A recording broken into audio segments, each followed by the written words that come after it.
On this 16th episode of Head Speaks, I continue my coverage about my kids, this month talking about my youngest son, Grayson Robert Moss.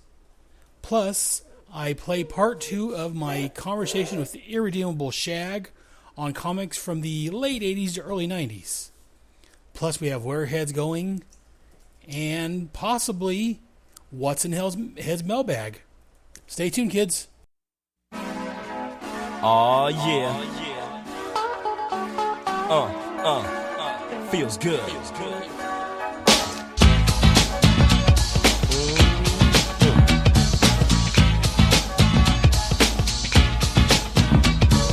time has come to enjoy myself. Hello, greetings and hi there. This is the Head Speaks podcast, a proud member of the Headcast family. I am your host, Aaron Moss, also known as Brother Head. Welcome to Head Speaks, where I'll be talking about comics, movies, and recent news items that interest me. Basically anything that strikes my fancy. Warning! Warning! This podcast may not be family friendly. Head Speaks may contain adult language, adult content, fantasy violence, and nudity. You have been warned. The young, stupid, and easily offended may not want to listen to this Headcast. In other words, parental guidance is more than suggested. Now, before we get started today, let's hear a word from a friend of the show. Head Speaks will be back after these important messages.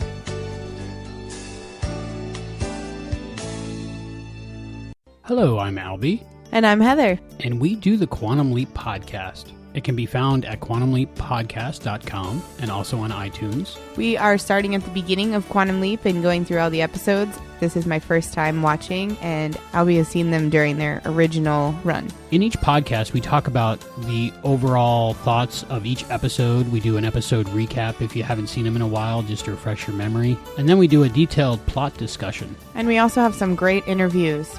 Scott Bakula, I remember being very, very generous of spirit and very, very kind to his fellow actors. It was my first kiss ever.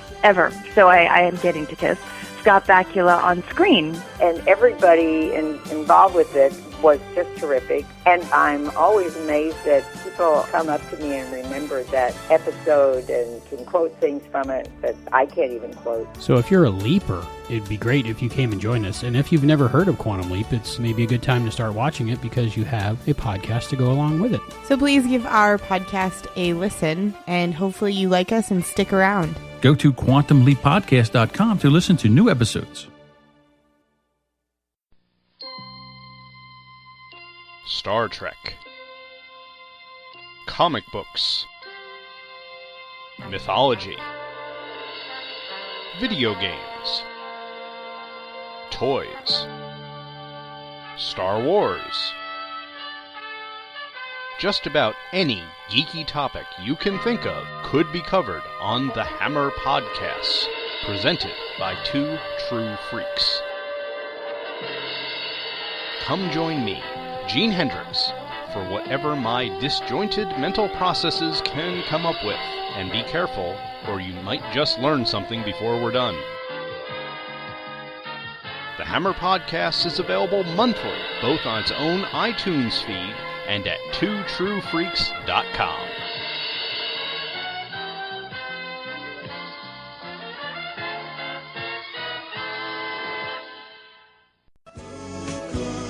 And now back to Head Speaks.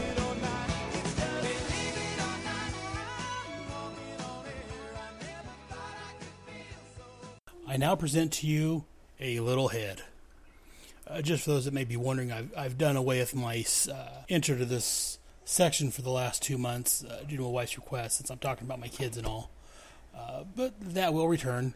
Anyways, let's get on with this month. This month, I'm going to talk about my youngest son. His name is Grayson Robert Moss, and he is currently 8 months old. He was born January the 28th, 2015. Odd thing is, January 28th is also my maternal grandmother's birthday. She was born January the 28th, 1929. So happy birthday to Grandma. But anyways, go back a little bit. We had Alexis, as I talked about last episode, in 2008. A year or two after that, the wife started saying that, she wants to have another kid, would like to have another daughter, a playmate for Alexis, someone for Alexis to grow up with. And my response to that was, no. Not only no, hell no. To paraphrase Danny Glover from the Lethal Weapon movies, I am getting too old for this shit. And she responded with, well, if I want a baby, we're going to have a baby. And again, my response was, no. I am done. I am tired. I can't afford it. Mentally, emotionally, physically, all that good shit.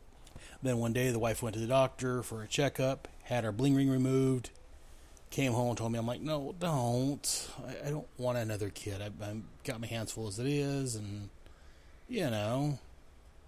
And we talked about it a little bit here and there, and my answer is always no. And, well, she knows how to get what she wants. She touched me in the right spot, and one thing led to another, and next thing we know, boom, she's pregnant with Grayson.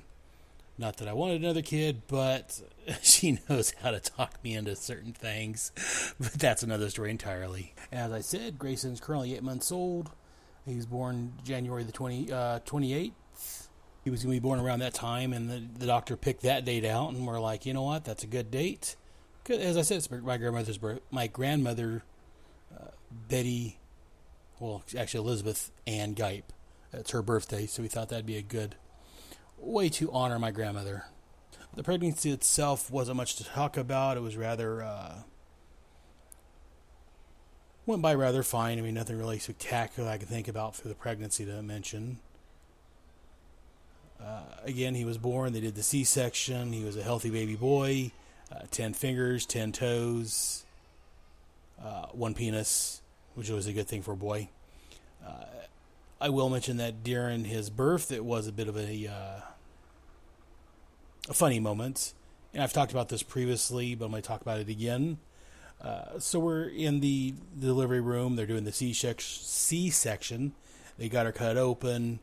And as they're pulling her out, my oldest son, Timothy, sends me a text message. Because he wanted to know which room we were going to be in and where to meet us at and blah, blah, blah. Timothy, as I mentioned previously, he's 22 years old. So he was coming along with, I believe, his brother. So he sent me a text message right at the same time as Grayson was being born. Well, the funny thing is that my text tone at the time was the Superman theme. So as the doctor, reaches in and pulls Grayson out, he's like, oh, congratulations, you got a healthy baby boy. Right then, the Superman theme went off.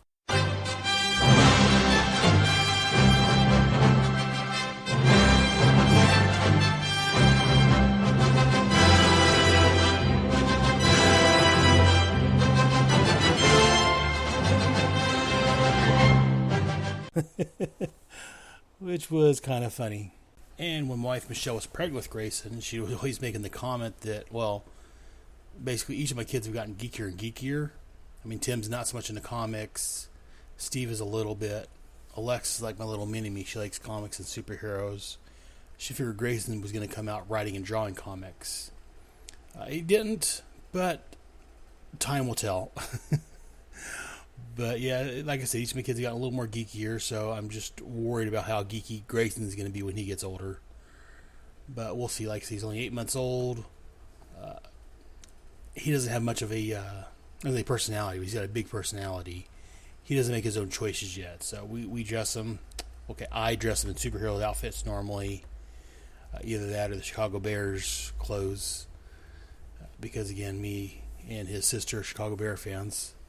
I'm not a big sports fan, but his sister's very militant about it. So we occasionally dress him in Chicago Bear outfits or superhero outfits when I can.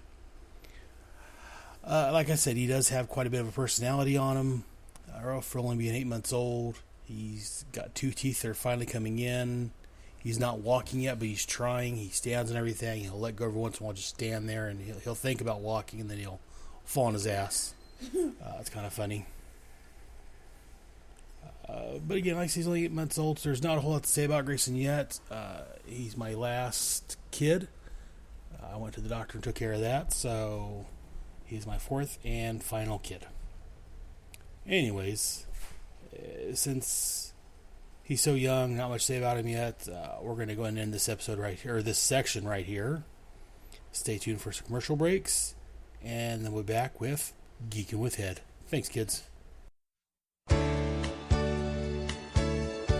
Head Speaks will be back after these important messages.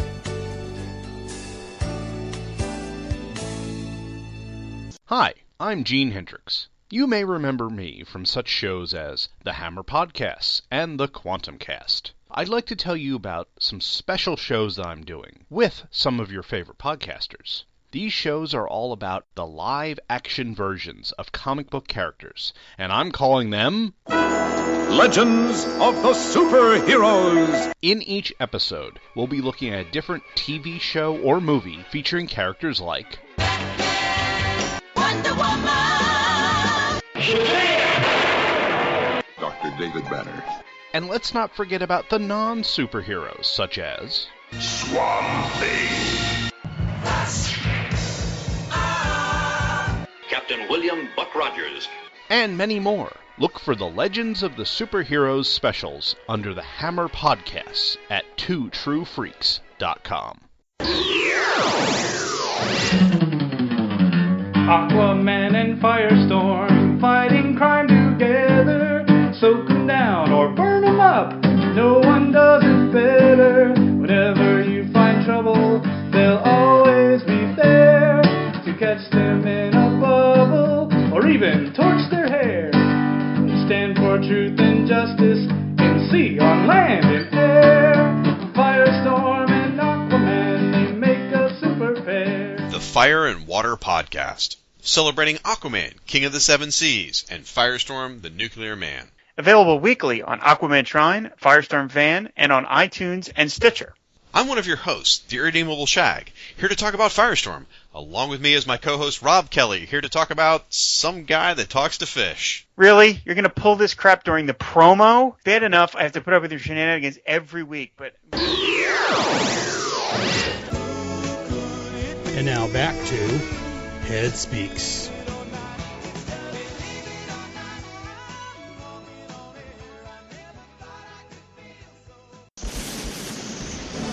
Yo, Joe! We'll fight for freedom wherever there's trouble. G.I. Joe is there. G.I. Joe, American hero. and the Masters of the Universe. Teenage Mutant Ninja Turtles. Teenage Mutant Ninja Turtles. Teenage Mutant Ninja Turtles. Heroes in a half shell. Turtle power. Who you gonna call? Thunder! Thundercats! Ho! Transformers. More than meets the eye. Autobots wage their battle to destroy the evil forces of the Decepticons. Whatever the challenge, they are ready. The Centurions are the visionaries. I am Dungeon Master, your guide in the realm of Dungeons and Dragons. And now Geekin' with Head. Now I know. And knowing is half the battle. G.I. Joe! And welcome back to Geekin' with Head. This month we're going to continue our two-part conversation with the Irredeemable Shag and our talks about comics from the late 80s, early 90s. We're going to join our conversation already in progress. Okay, moving on from Superman, we have Green Lantern. Let's get more specific on this one. What are you thinking? Again, I picked up his back issues, the end of the Green Lantern run from like 200 on. It's Green Lantern Corps. Was that the Green Lantern Corps series? Maybe it was. Around issue 200-ish, or before that, it became like after Crisis, it became Green Lantern Corps. Right. Okay. So I picked up the Green Lantern Corps, and then I enjoyed when Green Lantern restarted with Hal, John, and Guy on Earth. Mm-hmm. And that's who wrote that series? I forget now. J.E. Jones. Gerard Jones. Was that George? Okay, yeah. Yeah. I enjoyed that series also. For how long? Probably longer than you did. I'm thinking you probably did. I didn't care for some of the artwork in the mid-40s before the Emerald Twilights. Okay. I didn't mind the Emerald art. Dawn, whatever. I didn't get some of the artwork's kind of, if this doesn't pick up, I may have to drop it. And then they had the whole Death of Superman and the Emerald Twilight and all that. And I loved Kyle. I read those. I read that run. I loved Kyle. A lot of people. In fact, I was on news group in the mid 2000s. I worked for an internet company, so when I'd read news groups, and people were ragging on Kyle. Oh yes, Heat.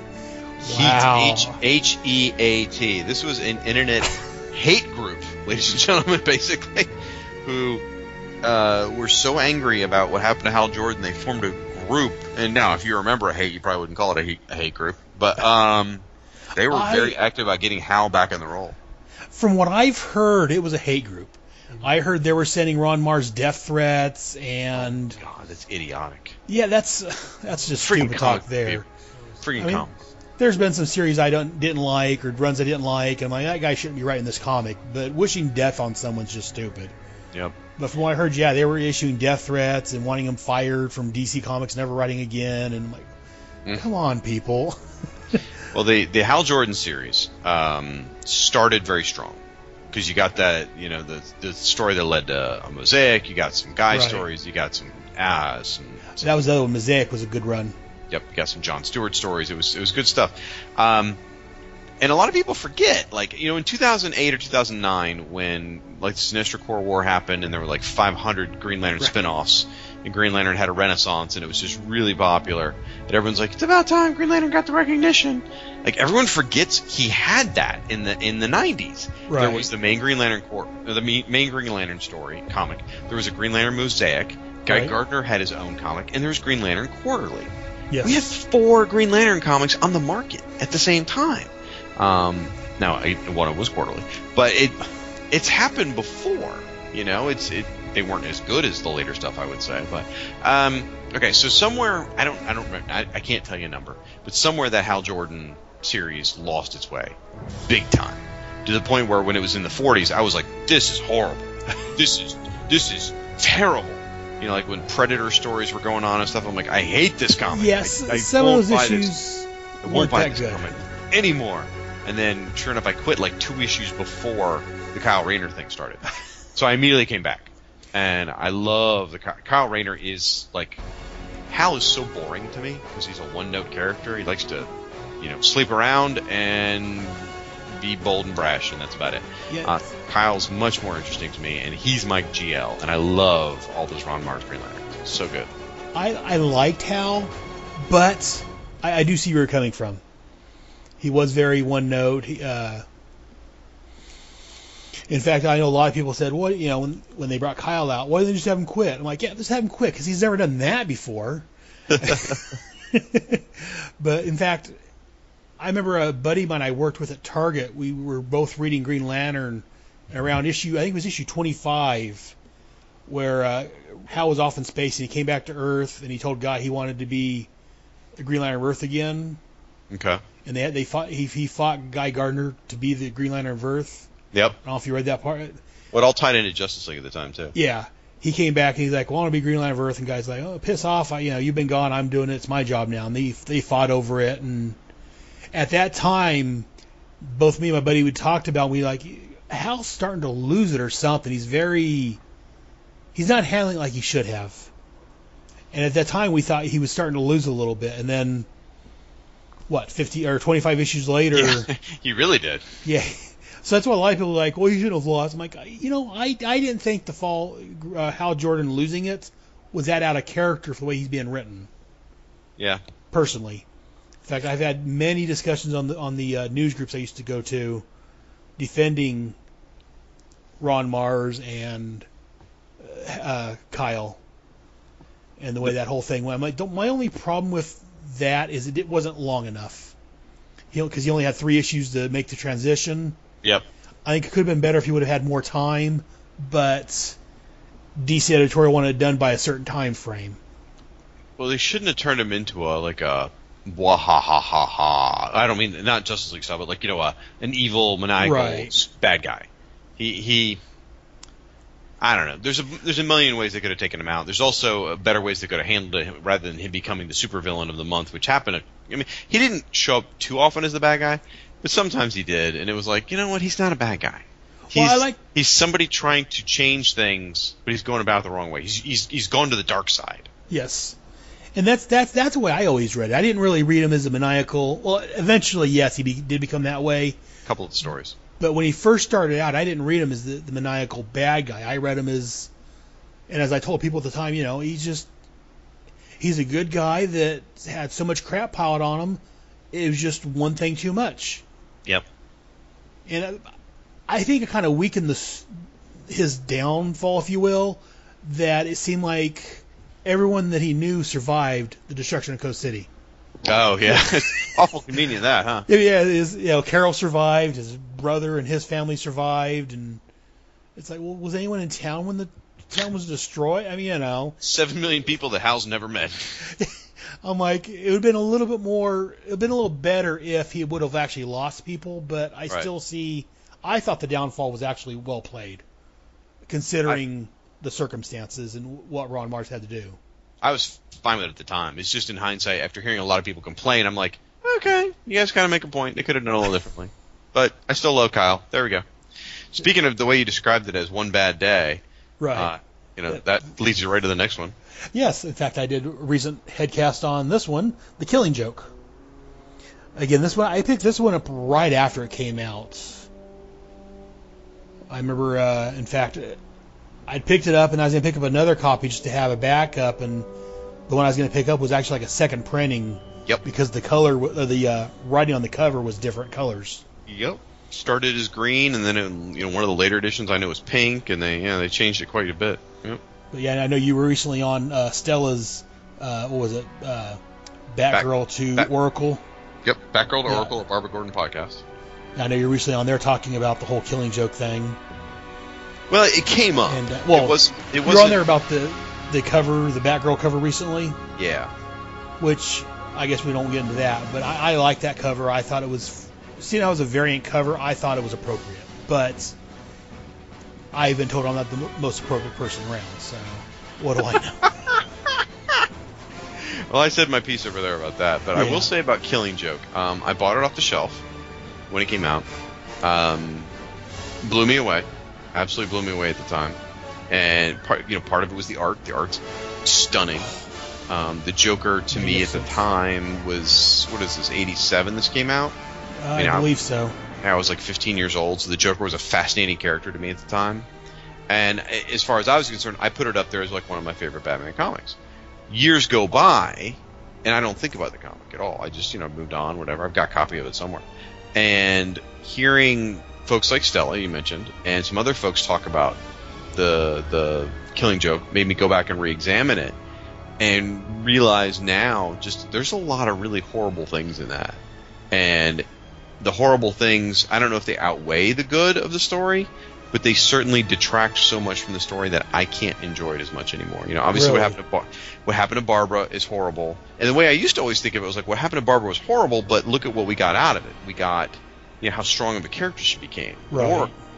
But that wasn't the writer's intention at the time. No, he was just taking her off the table.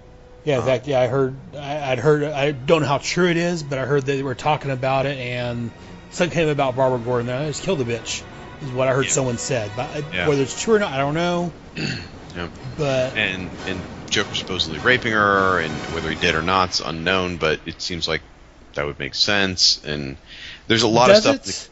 See, I don't see the Joker being that way. She's naked. Right. Think about him and Harley nowadays. I mean, he's obviously promiscuous. So either way, it's I don't want to get too deep into it now. Right. I've talked about it previously, so I have a hard time with it now. I really do. Yes, I just recently reread it for a couple episodes ago for my headcast or my head speaks, and in fact, a buddy of mine, Romero, he was saying, I've never heard someone say, fucking so much describing the art as you did on that book. I really love that. It was just it's stunning. And the Joker's origin stuff is so interesting and fascinating. But also another thing, this is maybe just because I'm a parent now, I'm having a hard time with the Joker too, because in a lot of ways we celebrate the Joker, but he's a friggin' serial killer. He is a complete nut job serial killer. I mean, he makes Ted Bundy look like, an amateur. And I don't know if you know who Ted Bundy is. But, yeah. Okay. But just, So, I'm struggling now. I liked him back in the day. I think he's getting overused now. I think, in fact, I've complained about this on my Task Force X podcast, that I don't like the fact that he's going to show up in the Suicide Squad movie. I'm just afraid he may just be in there for a few minutes, hopefully, but I'm afraid they're going to try to lean on him too much. I just think him and Harley is way overused. But a lot of theories out there on the internet about this version of the Joker. So we'll have to wait and see on that. Yeah. Next one on my list is Maximum Clonage. Yeah. I enjoyed that. My only problem with that storyline was, I think, again, much like Titan's Hunt, it went on way too long. It got to the point where you didn't really know who was the real Spider-Man, who wasn't. So I enjoyed it, with the caveat that I think it went on a little too long. At the time... Oh, I was reading it, yeah. I wasn't real deeply steeped in the Spider-Man lore, so I didn't know a lot of these characters. And you're probably right, it probably did go too long, but, I just loved it. I just ate it up with a spoon. I'm like, oh, this is great. Kane, who the heck's this? Okay. I was like, this is fun. And so I was perfectly fine with it, recognizing that it was, how every other month the storyline would take a whole different, 360-degree turn, right, getting you away from figuring out the hell's going on. But like, okay, whatever. Well, I enjoyed it. I read the whole thing. Yeah. And I liked the Ben Reilly idea. The concept of Peter Parker going away and Ben Reilly taking over, and Peter would get a happy ending. Yes. And I don't mean, that's not a euphemism. Or maybe it was. Maybe it was. I don't know. But Peter and Mary Jane would get their happy ending, and we'd still get a new Spider-Man who's, a young guy. I was like, I'm okay with this, And I was on board with it. But then, obviously it all got reversed. But so I enjoyed the Scarlet Spider. Yeah, I like that. I love that outfit. I've heard a lot of people diss that. I enjoyed it. But then again, I was a bit of a whore at the time and read everything. So what do I know? There you go. Moving on, we have the Sword of the Atom and the Power of the Atom series, which came after that. Mm-hmm. Again, as I've said before, along with Firestorm, this is my other favorite hero. So again, the Atom, no matter where he shows up, has a special place in my heart. I didn't read Sword of the Atom until more recently. Oh, okay. I had never read it. I'd always had an interest in it. I thought the costume looked cool, but I found a trade paperback. It was probably about 2 years ago, maybe. Oh, okay. So I finally read it, and actually, I credit Sword of the Atom partially with me figuring out sort of my mantra of find your joy, because it was while I was reading that particular trade that I discovered my feelings on all this, which is that era of 82 to 95 is my favorite era, and the idea of seeking out stuff I hadn't read from that era as quote unquote new comics for me was this is a great idea. I know I like this era of comics. I will read new stuff I haven't read from this era. This is perfect. There you go. Sword of the Atom, loved it to death. It was fun. There's some kookiness in it, but who cares? It's fun. Gil Kane did a great job on the art. Power of the Atom, I'm torn on. It's a fun, straightforward superhero read, right? But there's just nothing there. It's sort of like filler. I don't know. I read it and I forget it instantly. I'm like, oh, that was fun. What happened last issue? I don't know. I think Ray was doing something, and I don't know. I can see where you're coming from. Again, I'm a bit biased. Yeah. But because anything that Adam shows up in, I love that. I loved him when he was in the Teen Titans.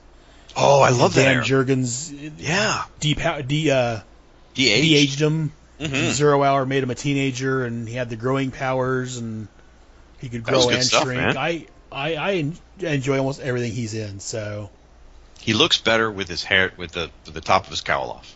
Yes, I like the top of the mask off. Yeah, just something about that. And like I said, the Sword of the Atom, I got into comics right after that ended. I picked those up in back issues. I thoroughly enjoyed that.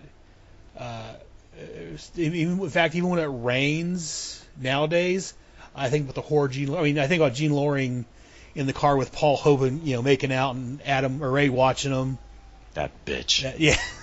Or Damn right. her and Dorian Day should make a club. Oh, sorry. They should be in a car and get run over.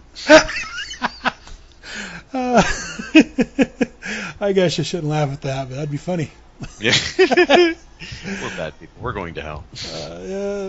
People's been telling me that for years. I've got box seats, so you're welcome to join me up there. Oh, I'm driving the bus, and I plan on ruling when I get there. So Perfect. Excellent. And then we move on to the, as I refer to it here, is the Wahaha Justice League, which is the revamped Justice League in the started right after Legends. Yep. And I started that one, as I've said before, mid-teens, I think it was. I think it was when Lobo showed up. Oh, goodness. Is when I first picked it up, and then I backtracked the first issues and continued buying it as it came out. I thought that was a great run. All the way up, even through the breakdowns. Yep. I love that entire run. I stupidly didn't come to it until issue 24. I don't know what was wrong with me. I had been reading Justice League Detroit, and that was the first time I'd ever read Justice League, was Justice League Detroit. So that was like my Justice League, which is not really any bragging rights, but it was. So when they revamped and they're like, they're going to be funny now? What? They care more about that Friday night's pizza night at the embassy than fighting bad guys? I don't want to read this crap. And so I was like, I'm not doing it. You know, I'm like sitting there being all like, meh. And I picked up the occasional issue here. They're like, where Dr. Fate would show up, or Firestorm, or you know, if it crossed over Millennium or whatever. Right. But I wasn't really into it until I read issue 24, and I was like, this is really funny. And then Justice League Europe was supposed to be coming out, which was supposed to be like in that same vein, but it was supposed to be a little more serious. Right. And it had Animal Man in it, so I'm like, okay, I'll do this. So I was all set to get Justice League Europe, so I went back and bought the Justice League International, and that's when I figured out, I friggin' love this comic. Yeah, it's great. Yeah, all the way through breakdowns was great. Some of Jurgen's run was really good. There was definitely a bad spell towards the end, though. I enjoyed Jurgen's run for the most part. I think someone else has taken it over after him. Where it's kind of what? Well, there was a fill-in guy for like 3 or 4 issues. Like Jay Garrick was there and broke his leg or something like that for a little while. But then towards like the 0 Hour issue 100 stuff was terrible. Yeah, see, I talked earlier about how much I love 0 Hour, but some of the Teen Titans, this one, around 0 Hour, they kind of took a nosedive. Oh, yeah. This was bad. The Yaz. Remember the Yaz? I remember Yaz, yes, I remember him. Ugh. Yeah, you mentioned the Detroit League earlier. I wasn't there for the time, but I mentioned that box of comics I had. Yeah. Some of those Detroit Justice League books were in there, and I enjoyed that. Yeah. I hear, the stuff that led up to it. They introduced Vixen and Steel. Yeah, those books were in that box. And I enjoyed that. I hear a lot of people mock the Detroit League and, give them shit. I enjoyed it. They're an easy target. But yeah, I could definitely see why. But yeah, I like that. Yeah. Now here's an example of Luke McDonnell, who is spectacular on Suicide Squad. Right. Was the wrong fit, in my opinion, for Justice League Detroit. Yeah, I could see that.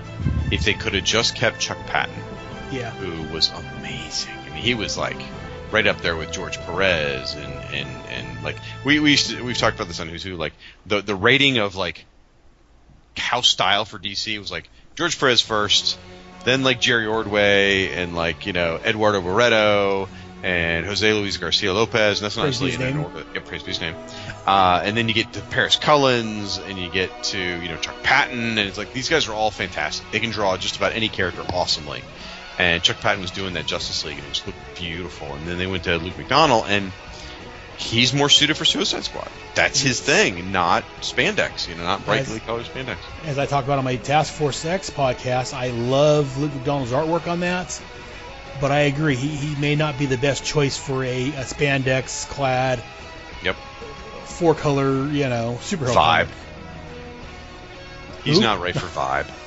No, is anyone right for Vibe? Cisco Ramon. In fact, going back to current stuff, I loved on The Flash when they made mention about him being able to see different realities or whatever. And I'm sitting there giggling. I'm like, my jaw's on the floor when they did that, because that I didn't see it coming. I should have saw it coming. You know, like, I'm kicking it because I'm actually a pretty big Vibe fan, as sadly as that is. So I should have saw it coming. I mean, obviously we knew he was going to be Vibe at some point, but the fact that they're like, oh, you already are, basically is what they said. You know, my jaw was on the floor, and I'm like, oh, but, and my family was like, what? Because we all watched it together as a family live as this airing. They're like, what? I'm like, shh. I'm like, but what? Shh. You know, and kind of do a big argument, and I'm like, shut up! I'm trying to hear this. Yeah, me and my wife and my older sons watched The Flash, and I'm gonna let my daughter. I just wasn't quite sure when it started if it was appropriate for my daughter or not, because Arrow is not quite appropriate for kids, I don't think.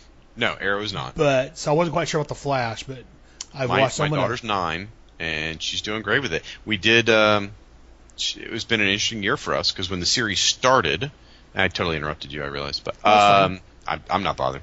But so the guy, the police chief's gay on the show. So in the beginning of the season, she's like, "Daddy, why is he so worried about that other man?" I'm like, "We'll talk about that later, honey." And then by the end of the season, she apparently learned things at school. She's like, "Daddy, is he gay?" I'm like, "Wow."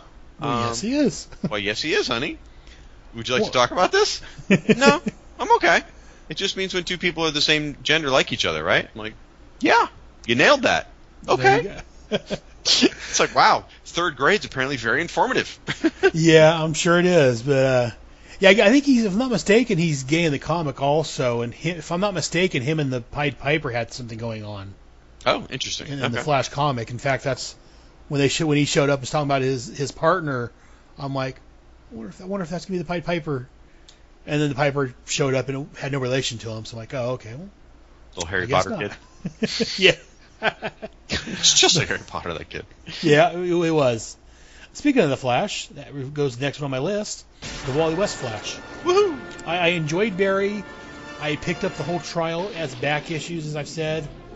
But when I started picking up comics, Wally was my Flash. Yes.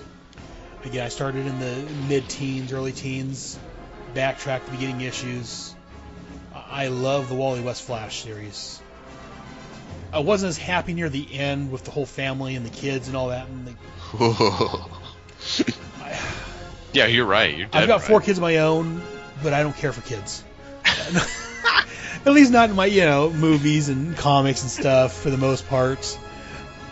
Because most writers don't know how to handle the kids properly, or they can't draw the kids properly. Well, if you look at the history of television, they always add a kid on sitcoms. They always add a kid when they jump the shark. Cousin Oliver, perfect example. Yeah. Or on the Cosby Show when they added the other little girl, Olivia. That's when you know you've gone on too long. There you have a kid and you don't have to do with them, so you age them, like on Growing Pains. Fresh Prince of Bel-Air did that. And unfortunately, that's just they didn't have to go that route. They just chose to for some reason. But and that was Jeff Johns who led them down that path of having babies. But anyway, so the Wally West is absolutely my Flash. I started reading Flash somewhere around issue 50. Okay. So it's Bill Mr. Loeb's. I went back later and picked up most of the Mike Barron stuff. I haven't read all of it. I don't think most of it, or at least a good chunk of it. And then I went forward Bill Mr. Loeb's and really enjoyed that. And then when 10 issues later or so, when Mark Waid took over, I was just like, oh my gosh, this is so good. Yes, Mark Waid. Oh, and Flash. Oh. Return of Barry Allen. Oh. And just all the legacy stuff he brought in. Yes. And the Speed Force. I'm sitting there busting out my who's who, going, who's who's Max? There's no Max Mercury. Oh, he's Quicksilver? What is that? And just really boning up on my DC history. That series made me want to, So great stuff. Love Wally West. I liked Barry Allen quite a bit as a dead person. Yes, as I've told you off the air, I've been listening to Mike Bailey's Views from the Long Box. I've heard you talk about it previously.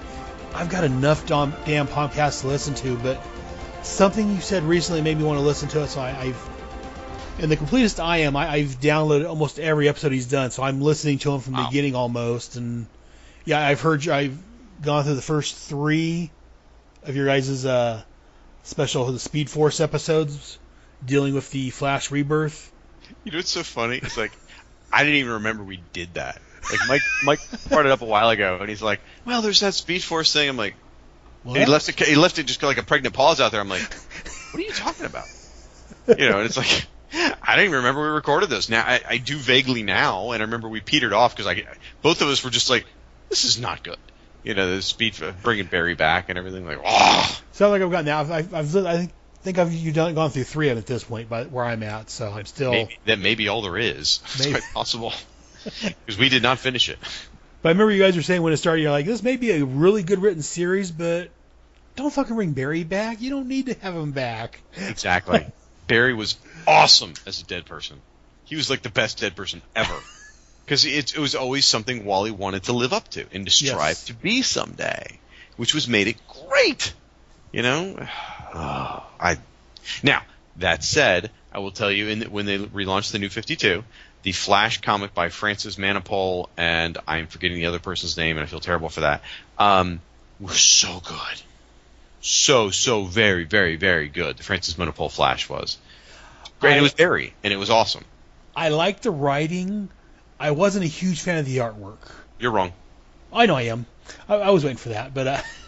In fact, they had like one of the coolest artistic things I've seen in comics in decades, which is on the splash page where they give the credits, the writer credits. They always found a way to incorporate the words "The Flash" into the background scenery. Oh yeah, I did like that. It wasn't bad artwork. Don't get me wrong. I'm not saying it was horrible. You're right. It was not horrible. It was gorgeous. I just wasn't the biggest fan of the art on that. Wrong. I know. I'm used to it. Dead wrong. That's why I had you on the show to make I need someone to let me know that I'm wrong. Fair enough. If I do it myself, people are going to think I'm crazy. Happy to help. Moving on.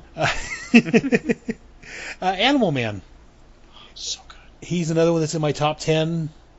It changes depending on my mood, but he's definitely in the top 10 of my favorite heroes. I love the. Who was that? Grant Morrison? Grant Morrison. Was that the one that wrote the series in the 90s? He did the first 24 issues. Yes. Then Rick Veitch took over. Yeah, I really loved... I wasn't as big of a fan of the later on, but I really loved what Grant Morrison did with him. Oh, yeah. I thought that was great. Yeah, when he got a little weirder and went to Vertigo. It wasn't bad, but it wasn't quite... Again, I like more of the 4-color, as I've said, the standard superhero fare, so... It was still good, but I really enjoyed the beginning of that series.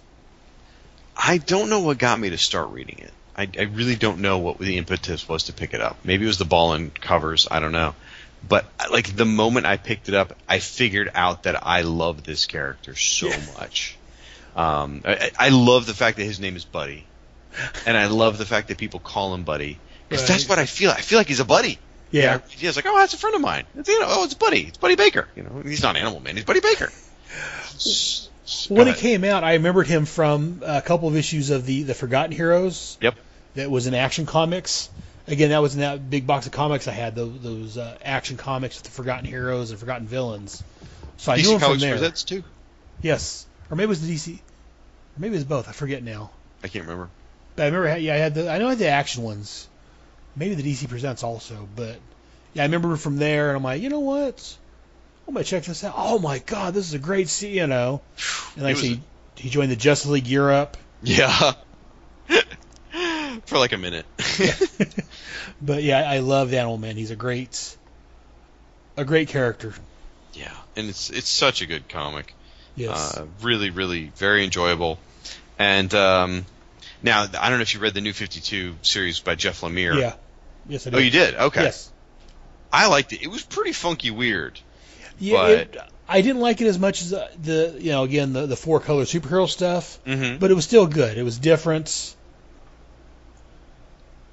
And it kind of played a little bit off of what came previously without setting up new stuff, though. I enjoyed that. And like there was the 24 issues by Grant, then there was like 3 issues or 5 issues by Peter Milligan, which at first I didn't like, but then I figured out they were going to because there was a lot of change going on. Like, they were breaking up Buddy and Ellen, and that was really bothered me. Right. And I was like, I don't know about this crap. But then it turns out that was just like an alternate dimension or something like that, which is fine. And then the Rick Veitch stuff started very strong. It was really good, but then by the end, he turned him into a weird bird creature, and I was like, I'm not into this. Then there was, did you ever read Jerry Conway's miniseries, The Last Days of Animal Man? Yes, I did. So good. Yes, that was great. It's Jerry Conway. Yeah. Need you say more? I mean, that's... People have different opinions on it. But well, they can, and again, as you're fond of saying, they're wrong. I think he's a master. So, yeah, just love this character, and I want to see him doing. I mean, I know he's in Justice League United right now, but right. I just want to see him, like you said, in sort of a standard, not completely standard superhero fare comic, because even Grant Morrison stuff wasn't standard superhero fare. Right, but it was more. It was what I refer to as the 4-color superhero. It wasn't quite as dark, wasn't quite as what they've been doing recently with it. Yeah, and if nothing else, the art was traditional. Yes. So yeah. And that's what I'm leaning toward, as far as art. Because, again, to me, the art and the writing goes hand in hand. If one's really bad, it's hard for me to focus on the other. Yeah. So, and then moving on from Animal Man, we have a rare Marvel title. We've had the Hulk, Spider-Man, now we got What If, which we mentioned previously, as far as the Armageddon 2001 annuals. Yeah. But right. yeah, no, I enjoyed What If. Again, I found a comic shop near where I live in Fresno, California. Funny story there. Apparently, the guy that owned that place went to college with my mother. Oh, how funny. When she's like, "You from it?" And they got talking. Oh, yeah, I went to college. Okay, okay, you guys can talk. I'm gonna go look. Guy had, had his front place of his business was a mess.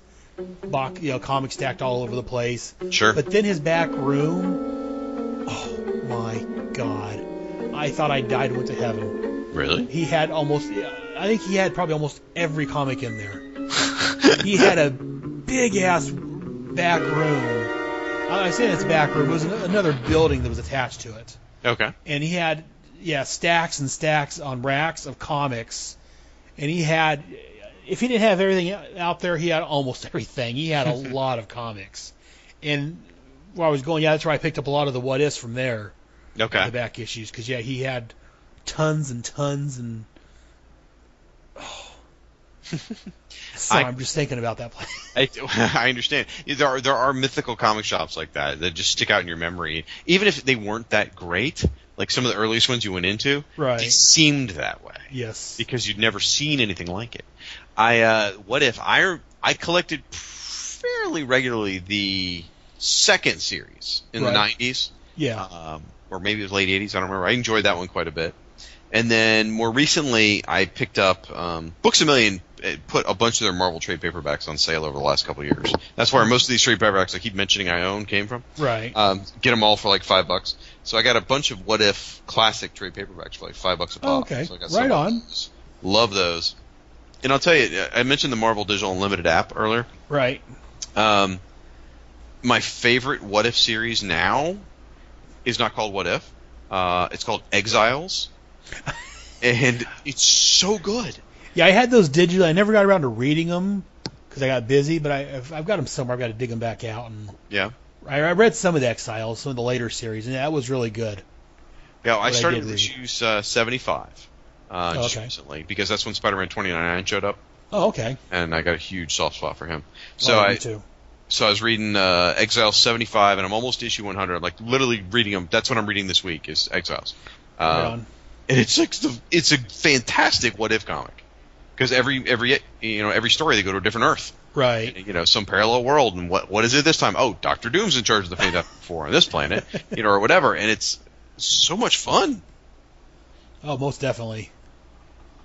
Now, I'm not as happy with some of the newer What Ifs they've had out.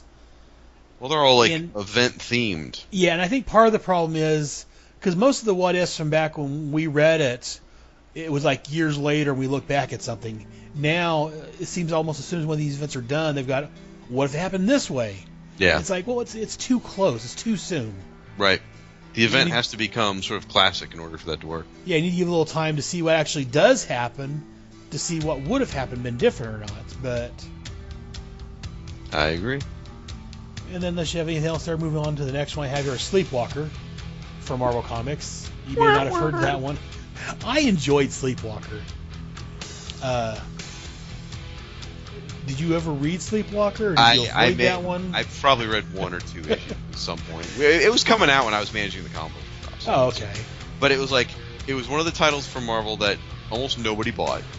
I was the one guy. Well, you weren't that one guy. You were one of the few guys. Let's put it that way. And it's funny because over at the Two True Freaks Network down Back to the Bins, they've been pimping Sleepwalker lately. Oh, okay. And I think it's I think it's Hair Metal Hero that's into it. I'm getting mixed up. Either way, they love Sleepwalker, and it's just funny because it actually does sound pretty good. But back then it was like a joke. It's like Sleepwalker, hee hee. Yeah. Nobody's buying that. Yeah, so. I enjoyed again. It wasn't Firestorm. It the Just Sleep, but it was a good, fun little title. I'm gonna make you feel better about it in a minute. Don't worry. Go ahead. All right. And I didn't send this on my list. I just now got looking at my list and realized I missed an important one, and I should be fired from my own podcast, the Suicide Squad. Well, that kind of goes without saying. I think you're okay. But yeah, that Suicide Squad, I enjoyed Checkmate, of course. But yeah, Suicide Squad, I picked that one up around the 20s and backtracked the issues on that one and picked up everything. But yeah, again, it goes without saying. But yeah, Suicide Squad was one of my favorite team books from that era.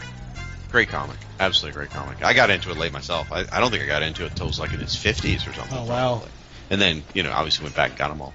Right. Task Force X is an off-the-books government strike team made up of convicts with no hope for release, serving as expendable agents for impossible missions.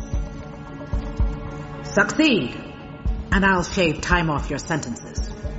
If we don't, you'll be dead. Any other stupid questions? So the Sleepwalker, I'm gonna make you feel better. I have a few Marvel comics I like to refer to as my 90s guilty pleasure. And that's where I would put Sleepwalker probably. It's one of those people well, it doesn't have a great reputation, but I like it. That's kind of the philosophy on this. And before you start, yeah, I'm going to tell you I probably own most of these titles myself, but go ahead. I surprise myself at how much Marvel I've read. Because I'm really a DC guy, but then I look back and I'm like, oh yeah, I've read a ton of Marvel. A lot more than I really give credit to. Same way here. Darkhawk. Yes. I love Darkhawk. I forgot that. I enjoyed Darkhawk. New Warriors. Absolutely love that. Love that series too. Oh, that was a great series. Go ahead. I'm sad I forgot to put that on my list. That was, I enjoyed the New Warriors. When Derek Robertson was drawing it, oh my gosh, it was so good. The guy who went on to do The Boys. Yes. And Wonder Man. I loved all three of those books. They were, again, none of them. I guess New Warriors might have a bit of a reputation, but Darkhawk certainly doesn't. Well, no, I should say Darkhawk does have a reputation. Not a good one. In Wonder Man, I think most people wrote it off because it was a little bit silly, but those are my guilty pleasures. I loved all three of those books, and I'm sure at some point, in my senility, I will go back and reread them because they're just fun. So. Another book I forgot on my list, The Guardians of the Galaxy, the 31st or 30th century team. From the 90s. Oh, yeah. From the 90s. I would pick that up whenever they had a big nod to a modern era character. Oh, okay. So when they did the Wolverine storyline, I picked those up, and it's a fun comic. It's Legion of Superheroes in the Marvel Universe. Yes, I'd pick that one up at least once a month. At least once a month. That's nice. Yeah, no, that's why I picked up on a regular basis, and I really enjoy the new Guardians of the Galaxy. The one set in the present's not bad. Yeah. But I don't know. And again, it may be just from the time frame it's in, but I love that futuristic Guardians. It's a lot of fun, but that movie though, oh my god, it's so good. Oh, that movie was fantastic. All right, well, we got to stay focused.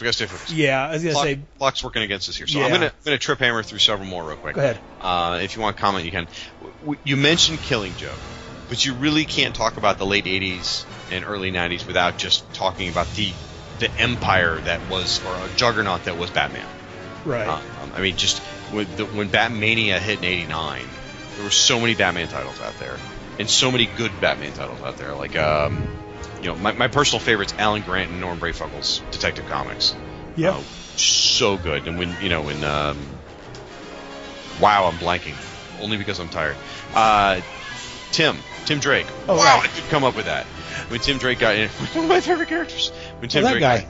Yeah, that guy. When Tim Drake got introduced, I mean, his early adventures as Robin were so friggin' good. Yes.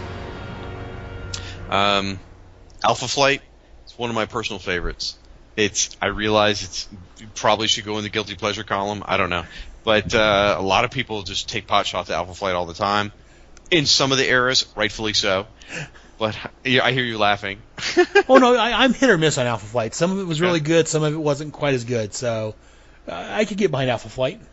That's a fair statement. I mean, I'm not going to argue with you on that. One comic that always sneaks up and I forget about. This is weird. Daredevil. Daredevil is a great comic, and I started buying Daredevil on a regular basis in 1989. And then one day, I turned around. Like, I never think about it though. I buy it, I read it, and I put it away, and I never think about it again. And then one day, I looked over and went, I've been buying Daredevil for like 20 years straight. There's no other single comic I had continued to buy that long. Wow. Like X-Men, I had a phase, I grew out of it. Firestorm got canceled. I guess Justice League I had been buying probably that same amount of time, but they had canceled and restarted a bunch of times too. And it's like Daredevil was just this quiet book that I bought every month and never thought much about. And I was like, wow. So there were a few years where I lost my way with Daredevil. With Brian Michael Bendis' era, I just feel like it went on too long. Yeah. But other than that, I mean, I've been buying it since 1989 nonstop, which is bizarre to me because I don't think about it much. Right. It's a great comic, though. Love the character. So in the 90s, if we're going to talk about early 90s, again, just mentioning real quickly, got to mention Sandman, Doom Patrol, Shade, Hellblazer. All the Vertigo precursors, right? The books that would be the first launch titles of Vertigo. Loved all of those. Did you ever read Sandman? I never got into it. I don't know why. Okay. I tried the first issue too. I never really got into it. So yeah, I never did pick that one up. Okay, and it's understandable. The first couple issues were not the way to get going on it. For me, I picked up off the shelf issue 8, which is the introduction of Death, which is like the big character that came out of that, besides Sandman himself. And someone's like, "Here, give this a try," and I was just like, "Oh my gosh, this is unbelievable!" And I was hooked all the way through. So Sandman's I love that. Doom Patrol's also written by Grant Morrison the same time he was writing Animal Man. Right. I think basically what happened was he would write Animal Man as straight as he could, and then all the bizarre crap that came up while he was writing Animal Man, he shoved that into Doom Patrol. Yeah, I enjoyed the earlier Doom Patrol before Grant. Probably before Grant started writing it, when it was a little more Kupperberg and Eric Larson. Yeah, there you go. Yep. And then I did read the Grant Morrison Doom Patrol, and when it got really weird, I'm like, what the hell? And I enjoyed it. It was a good what the hell though. Yeah. I enjoyed that. I mean, there were times I had no idea what the hell was happening, but you could always rely on Cliff Steele, Robot Man, to be your voice in the comic to go, I don't understand what the hell's happening. What the hell's happening? Right. So that's why Robot Man was there for us. So. Well, another one I couldn't get into was Starman, the James Robinson Starman, but part of that I think was I was dissatisfied that they got rid of the Will Payton Starman.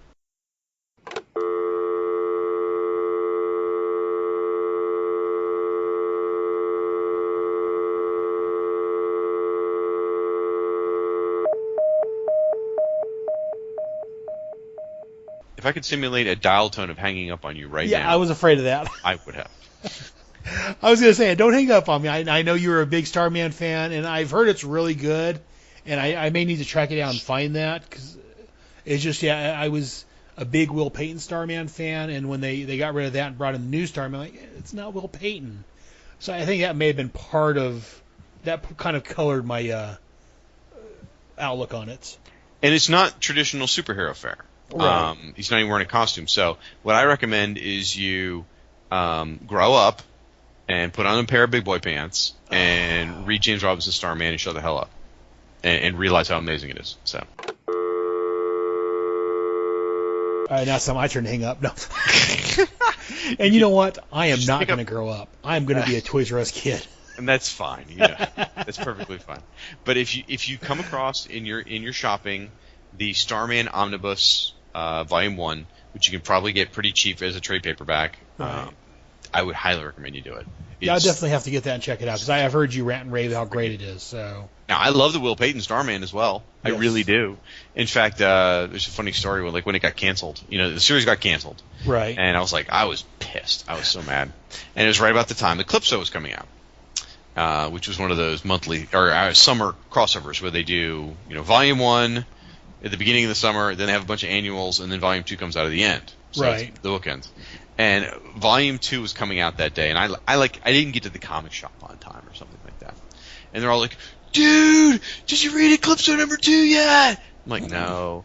"Oh my gosh. I'm like, "Shut up. Don't spoil anything." But no, I don't. And I just made something up off the cuff of my head. I'm like, "Don't spoil it for me. I don't want to know that they kill the Will Payton. I don't want to know that they kill Will Payton. I don't want to know it." And they're like, "So you read it?" I'm like, "You son of a bitch. Are you serious?" Friggin' every curse word I could come up with. Right. Not pouring out of my mouth. It's like Ralphie in Christmas Story. That's a great movie. Sat there with a bar of soap in my mouth after that moment. And so I felt the pain of Will Payton dying too. I was not happy. But then I read James Robinson's Starman. I was like, oh my gosh.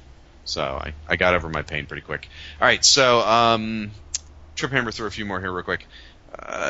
You mentioned Peter David's Hulk. Right. Got to mention Peter David's X Factor. Oh yes. So good. Silly me. Yes, that was a great one also. Issue 87, the psychologist issue. Oh, with Quicksilver. Yeah, well, all of them. Quicksilver and Yes. Havoc and Polaris. Most people remember the Quicksilver part. Yes. Quicksilver explains to the audience what it's like to have super speed. yes, that definitely stands out. I remember the analogy he basically said, have you ever been in line at the bank behind somebody who is so slow and doesn't know how to write a check and it just drives you nuts? He goes, it's like that. Yeah, that's me every moment of my life. Which explains him pretty good. Yeah, no, that was great. That was another one I sadly missed on my list. Mm. What else you got? In that issue, the reason I bring up that issue is I related to Havoc more than anyone else, though. Oh, okay. I was the younger brother, and Havoc was the younger brother. And my brother could do no wrong as far as my family was concerned. And Havoc always felt that way about Cyclops. Right. And there's just that psychology issue. He's talking about that. And it's like, oh my gosh, that's my life. And I related totally to it. So I love that comic. I need to go back. I haven't read that in years. I need to go back and reread that. Also, Peter David's Spider-Man 2099.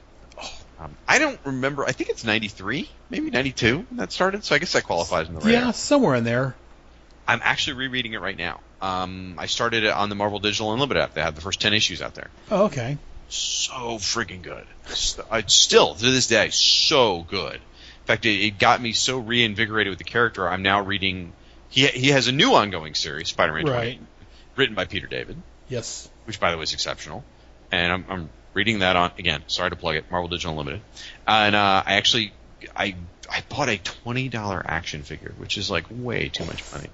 But the Marvel Legends, I think it's called Legends. I don't know, whatever the hell it's called. Some series Marvel puts out. They put all these action figures. They just did a Spider-Man 29 action figure. And it is like the most badass looking figure I've ever seen. That's a great costume. It looks exactly like it. All the other ones they've done previously don't look right. This looks exactly like Miguel.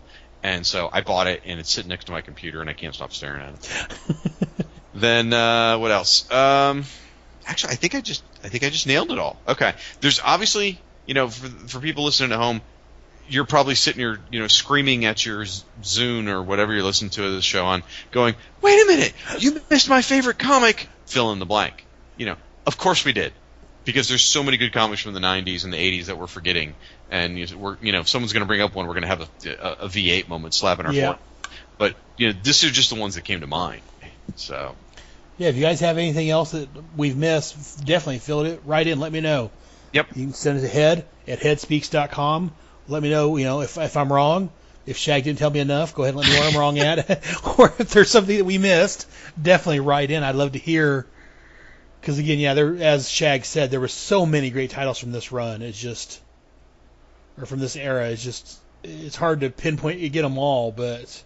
Dr. Fate, Mr. Miracle. Oh, Dr. Fate. That's another one I missed. So many good ones. Mr. Miracle. Oh, yeah. Yeah, see those the great. So again, when everyone says that the '90s was a bad time for comics, tell them to shut the fuck up. Now, that's not to say wrong. there's not some bad comics out there. Extreme there Justice, who starred our boy Firestorm, is a bad comic. I still read it and celebrated it, but it's a bad comic. I read it, and it's hard for me to acknowledge it's wrong. It was bad because Firestorm said it. I'm in denial. Dude, Zan and Jaina were in it, and it was shit. I sort of enjoyed Zan and Jaina just because they were in there, and I enjoyed them from the Super Friends cartoon. Yeah. I like seeing them, but I do agree, yes. Well, you can tell it was a bad comic because Extreme was in the title. It was 90s, it had Extreme in it. You know it was going to be a bad title. Artwork was so bad.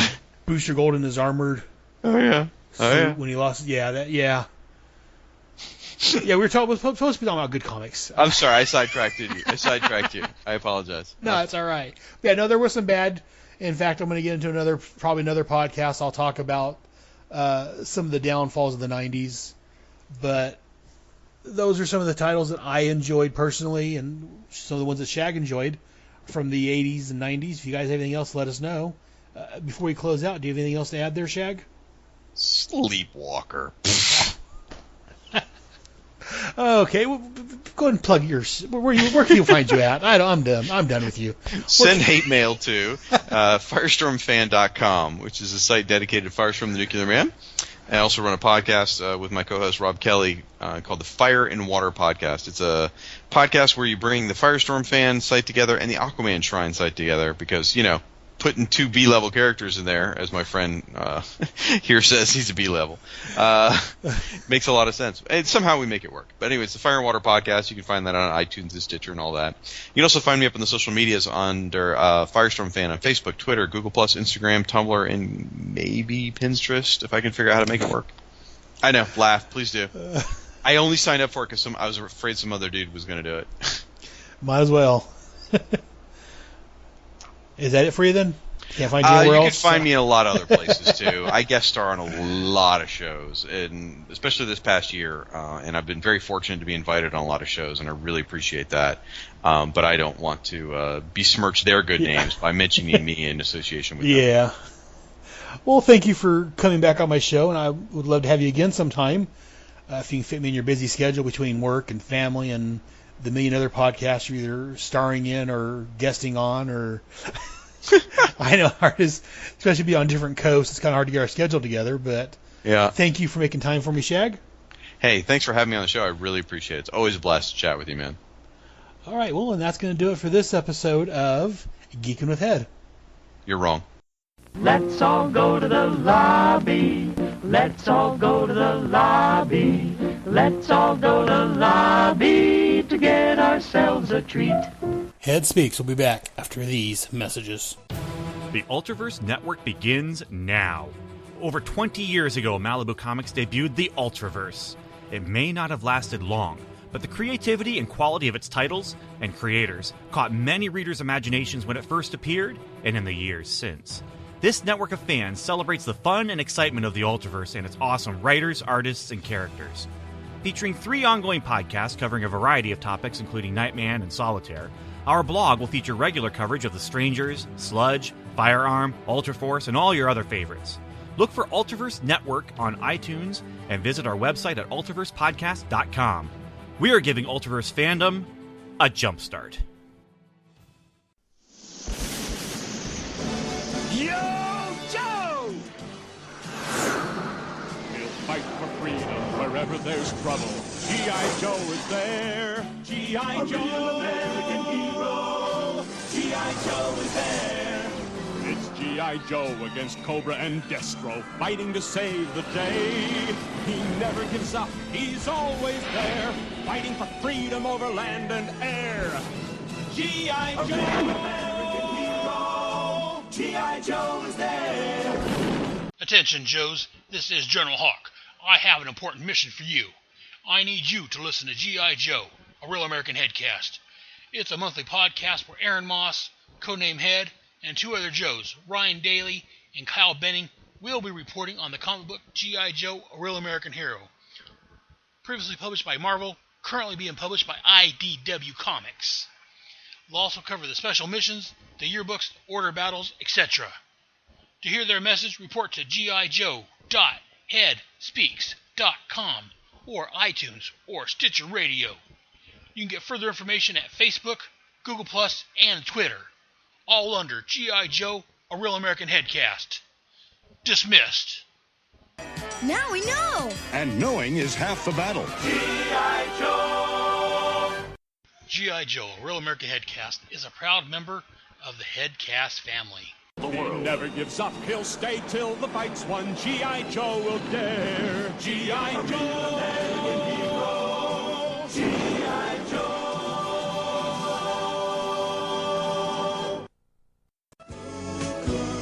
And now back to Head Speaks.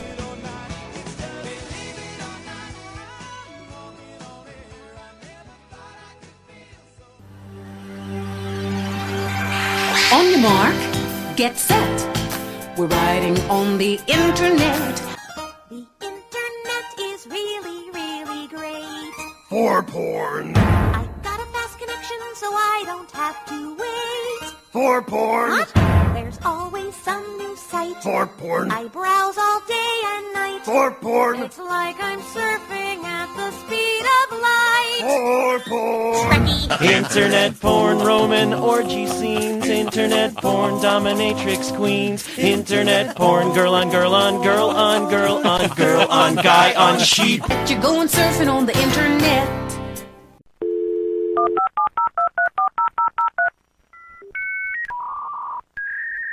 Where is Head going?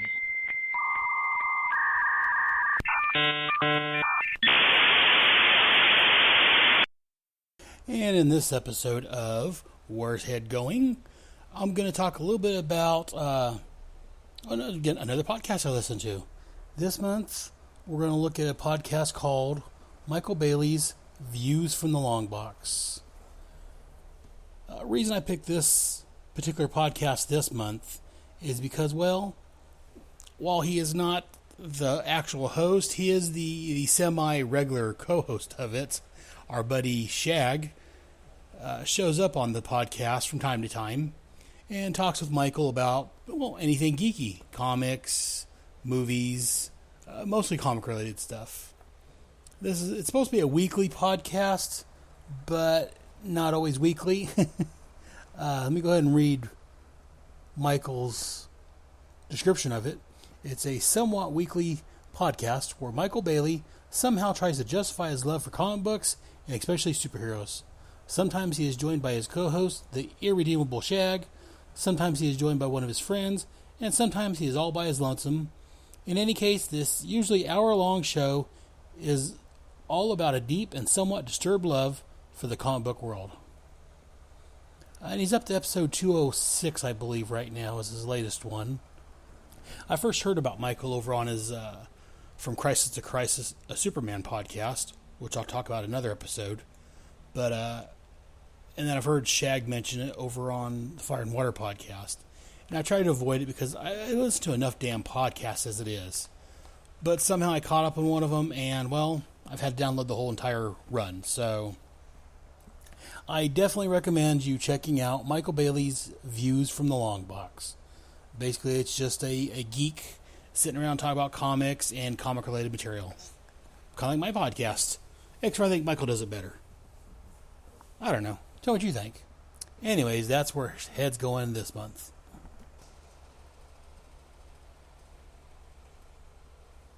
And this month on Talking with Head, it's a short list this time. I'm going to read the Facebook likes from Facebook. This is not in alphabetical order. It's just how I happen to be looking at the list I've got here from Facebook. It's people that either liked or commented on my page. My buddy McMerrill Canna, Firestorm fan, the Irredeemable Shag, who you may recognize from today's show, and our buddy Gene Hendricks from over at the Hammer Strikes podcast. Thanks for going to the page, guys. And as usual, if you want to be heard on Head Speaks, go ahead and send us an email to head@headspeaks.com, or you can go to our Facebook page, Google Plus page, or our homepage of head.headspeaks.com, and leave a message on the blog. Like I say, send us an email. If you want to hear your own words on the podcast, you can send an MP3 file with your thoughts, and I'll play that on the air. But that'll do it for this episode of Head Speaks.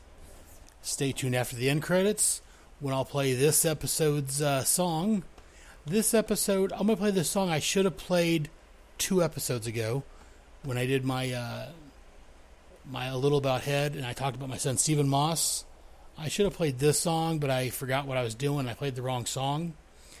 This one is by Run DMC, and it's called You Talk Too Much. That's one of Steve's favorite songs, and it describes him. So after the end credits, stay tuned for You Talk Too Much by Run DMC. So until next time, remember, Head has spoken. Thank you for listening to another fantastic episode of Head Speaks. Hope you enjoyed it. If so, let me know. Drop me an email to head@headspeaks.com or visit our home at head.headspeaks.com. You can also visit and talk with me on Facebook and Google+, both under Head Speaks. You can also send an MP3 file with your thoughts, and I can play that on the air. And you can also get more of me on my other podcasts. Be sure to listen to Task Force X, where monthly I look at John Ostrander's Suicide Squad and Paul Kuppenberg's Checkmate comics from the 80s and early 90s. Also, over on G.I. Joe, A Real American Headcast, my podcasting friends Ryan Daly and Kyle Benning, along with myself, are looking at all of the G.I. Joe, A Real American Hero comics, and related titles from Marvel and IDW. All of my headcasts are available on iTunes and Stitcher, along with the respective blogs and my main page at headspeaks.com.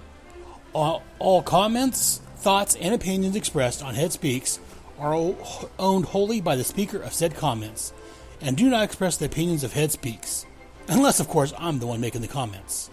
Head Speaks, Task Force X, and G.I. Joe, A Real American Headcast, are all part of the Headcast family. So, join us next month, another wonderful episode of Head Speaks. Until then, I'll see you in the funny pages. Good night.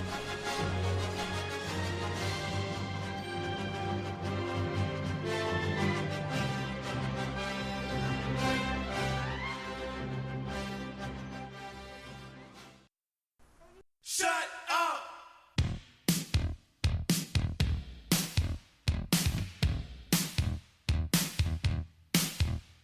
You talk too much. You talk too much. You talk too much. You talk too much. Hey, you over there, I know about your kind. You're like the Independent Network News on Channel 9. Everywhere that you go, no matter where you are at, I said you talk about this and you talk about that. When the cat took your tongue, I say you took it right back. Your mouth is so big, one bite could kill a Big Mac. You talk too much. Never shut up. I said you talk too much. Homeboy, you never shut up. You talk about people you don't even know. And you talk about places you never go. You talk about your girl from head to toe. I said your mouth's moving fast and your brain's moving slow. You talk too much. You never shut up. I said you talk too much. Homeboy, you never shut up. You're the instigator, the orator of the town. You're the worst when you converse, just a big mouth clown. You talk when you're awake. I heard you talk when you sleep. Has anyone ever told you that talk is cheap? You talk too much. You never shut up. I said you talk too much. Homeboy, you never shut up.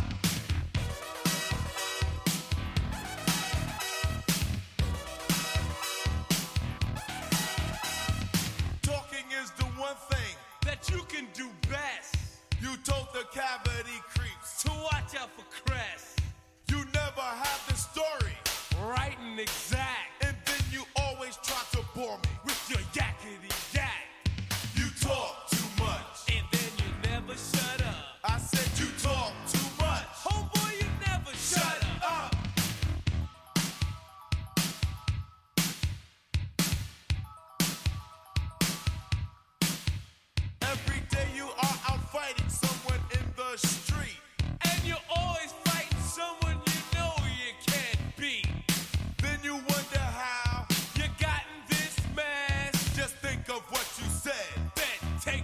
guess.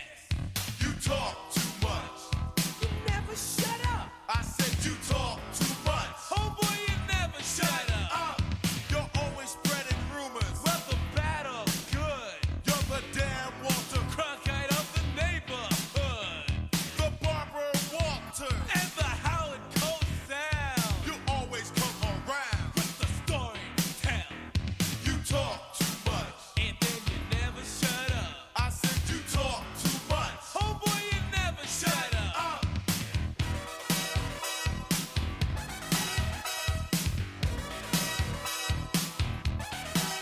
I said it's everybody's business that you love to mind. And talking to you is like dropping a dime. You're spreading the word like it is your job. You should be a stool pigeon who works for the mob. You talk too much, then you never shut up. I said you talk too much. Homeboy, you never shut up. A big blabber mouth, that's what you are. If you a talk show host, you'd be a star. I said your mouth is big, size extra large. And when you open it, it's like my garage. You talk too much, and then you never shut up. I said you talk too much. Homeboy, you never shut up.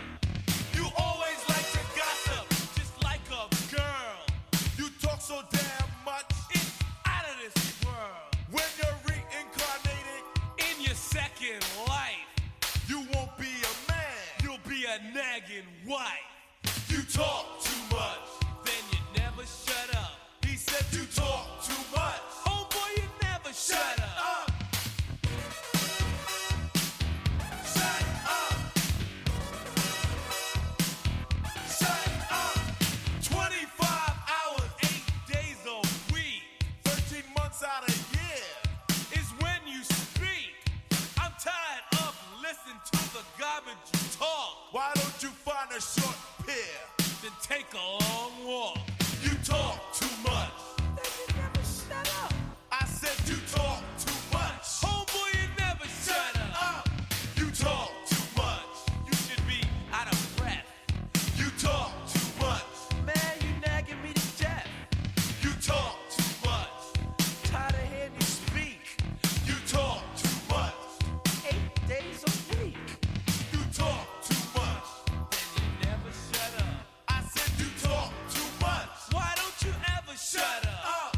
You talk too much. You never shut up. I said you talk too much. Homeboy, you never shut up.